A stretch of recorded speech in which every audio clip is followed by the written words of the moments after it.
Hello students, आज हम पढ़ने जा रहे हैं इंडियन ज्योग्राफी एंड लोकेशन। जिसके आज हमारा इंडिया की ज्योग्राफी का लोकेशन पढ़ने के बारे में ये इम्पोर्टेंस रहेगा कि आज हम पढ़ेंगे कि strategic and commercial and ease of doing business में इंडिया का लोकेशन का क्या पर्पज़ है, क्या सिग्निफिकेंस है। तो हम देखेंगे इंडिया का लोकेशन जो है, इंडिया कहाँ पे एशिया में कहाँ पे लोकेट करता है, साउथ एशिया में। तो हम देखेंगे it is bounded by the Indian ocean in south, south में हम देखेंगे कि इंडिया क्या है, इंडियन ओशियन से बाउंडेड है। और वेस्ट में क्या है, अरेबियन ओशियन से बाउंडेड है। एंड ईस्ट में क्या है, वे ऑफ बंगाल से बाउंडेड है। तो हमने देख लिया कि तीन साइड से इंडिया क्या है, वाटर बॉडीज से बाउंडेड है। It is bordered by the, अब हम लैंड लोकेशन में लैंड मतलब इसका जो लैंड जो है बॉडीज़ है उसमें ये किससे किससे बॉर्डर बनाता है। तो हम देखेंगे कि वेस्ट में ये पाकिस्तान से बॉर्डर बनाता है, कुछ किलोमीटर अफ़गानिस्तान से बनाता है, लेकिन वो बहुत ही कम उसका डिस्टेंस है, तो उतना इम्पोर्टेंट नहीं है। so, डायरेक्टली हम कहेंगे कि it bordered by the It bordered by the west in Pakistan, China, Nepal and Bhutan to the north. China, Nepal and Bhutan हम देख रहे हैं कहाँ पे हैं, नॉर्थ में क्या है, बाउंड्री बना रहा है इंडिया से।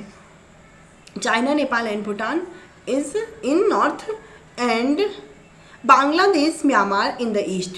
बांग्लादेश हम देख रहे हैं और म्यांमार देख रहे हैं कहाँ पे है, ईस्ट में इंडिया से बाउंड्री बनाता है। मतलब ये अरुणाचल प्रदेश वगैरह नॉर्थ ईस्टर्न स्टेट से क्या है, म्यांमार और बांग्लादेश कनेक्टेड है। उसके बाद हम देखेंगे कि South Asia, Indian Ocean, Arabian Sea, Bay of Bengal, Pakistan, China, Nepal, Bhutan और म्यांमार एंड श्रीलंका एंड मालदीव्स क्या हैं, ये सब इंडिया के लिए इम्पॉर्टेंट बॉर्डर हैं। अब हम देखेंगे इसका ज्योग्राफिकल सिग्निफिकेंस क्या है। Central location of the India is considered a great significance, it is unique position. जैसे हम इंडिया का देखेंगे कि क्या है, वर्ल्ड की ग्लोब पे क्या है, कैसे यूनिक पोजीशन है।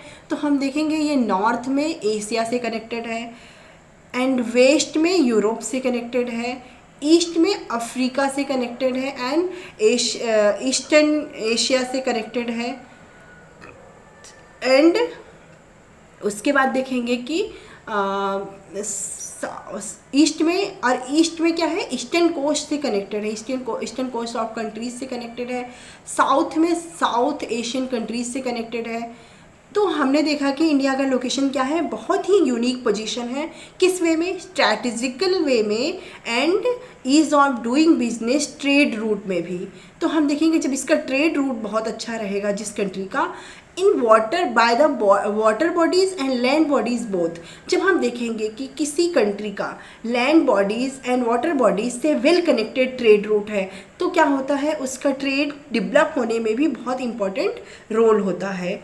तो हम जैसे देखेंगे कि अब हम यहाँ पे हमने देख लिया कि इंडिया का क्या कनेक्शन है। तो हम ये इंडिया के नेबर कंट्रीज़, आप ये पीडीएफ दिए हुए हैं, इस पीडीएफ से आप लोग क्या करिएगा, एक बार रीड कर लीजिएगा कौन कौन से कंट्री से कौन कौन सा स्टेट क्या है, कनेक्टेड है, और उसका बॉर्डर किस किस स्टेट से बनता है। This is only for reading.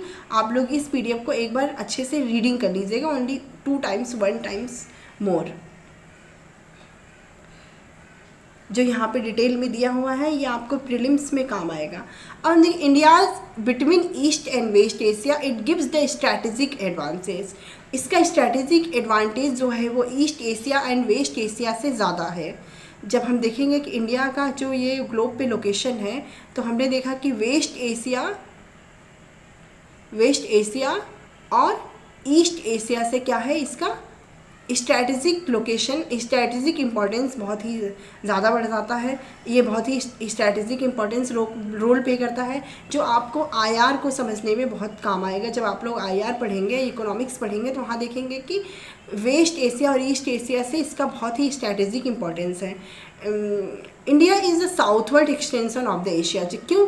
क्योंकि ये इंडिया क्या है, एशिया के साउथ वर्ल्ड में इसका एक्सटेंशन ज़्यादा है। Because the trans Indian ocean route जो है एक क्या है, ये बिजनेस रूट है, is connected to the south east Asian eastern countries in east and Africa. South eastern side में हम देखेंगे साउथ ईस्ट एशियन कंट्रीज से कनेक्टेड है, और ईस्ट साइड में हम देखेंगे कि वो अफ्रीका से कनेक्टेड है। ईस्ट साइड में क्या है, अफ्रीका से कनेक्टेड है। इन द वेस्ट, और यूरोपियन कंट्रीज से ये क्या है, वेस्ट से कनेक्टेड है। यूरोपियन कंट्रीज में ये क्या है, वेस्ट में कनेक्टेड है। तो हमने ये देख लिया। India's long coast line is added the contact with the world through its sea route. इसका जो इंडिया का जो लॉन्ग कोस्ट लाइन है, जब हम इंडिया के मैप पे इसे देखेंगे तो यहाँ गुजरात से इसका कोस्टल लाइन शुरू होता है और कहाँ तक आता है, बे ऑफ बंगाल तक पूरा फैला रहता है, साउथ इंडियन ओशियन से होते हुए। तो इसका जो लॉन्ग कोस्ट लाइन है ये क्या करता है, इससे सी रूट बहुत ज़्यादा इम्पॉर्टेंट रोल प्ले करता है सी रूट कनेक्शन से। India's crucial position Indian ocean is named of the India. जो इंडिया का एक क्रूशियल जो पोजीशन है, जो इसकी बाउंड्रीज है बहुत ज़्यादा, वो क्या है, इंडियन ओशियन में बहुत ज़्यादा एक्सटेंडेड है। तो ये भी बहुत क्रूशियल रोल प्ले करता है इसको स्ट्रैटेजिक लोकेशन प्ले करने में। जैसे अगर मान लीजिए इंडियन ओशियन में कोई भी डिस्प्यूट होता है तो उसमें major role south east Asian countries में या एशियन कंट्रीज़ में कौन प्ले करता है, इंडिया प्ले करता है। तो इसीलिए इंडिया का strategic location south Indian Asian में एक्सटेंशन से बहुत ज़्यादा, इंडिया का स्ट्रैटेजिक पोजीशन बहुत ज़्यादा इंपॉर्टेंट हो जाता है वर्ल्ड कंट्रीज़ में या साउथ ईस्ट एशियन कंट्रीज़ के किसी भी डिस्प्यूट में, किसी भी मैटर में। तो इसे आप आईआर से समझने में अगर आप ये लोकेशन याद रखेंगे कि कौन कौन से साइड से कौन कौन सा इंडिया का लोकेशन है या कहाँ कहाँ से सराउंडेड है, तो आपको आईआर समझने में और इकोनॉमिक्स समझने में बहुत इंपॉर्टेंट मतलब हेल्प मिलेगा।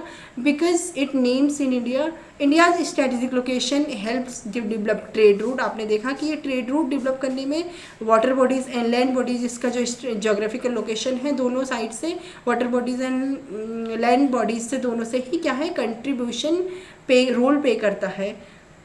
Sea route and land route have proved the India's huge passes between the India to the world.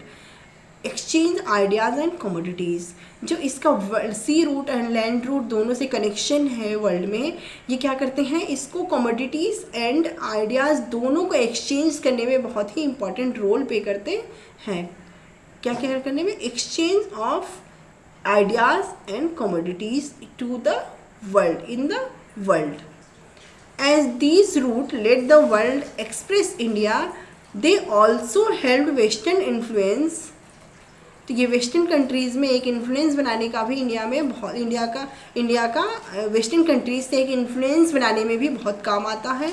क्यों? क्योंकि इंडिया का क्या है, बहुत ही यूनिक पोजीशन है इंडियन ओशियन में, and Indian ocean is a very important to the for the world because of the South Asian countries and role of the China in Indian Oceans and all. The trade route from the land and sea play a key in intellectual trade and architectural development of the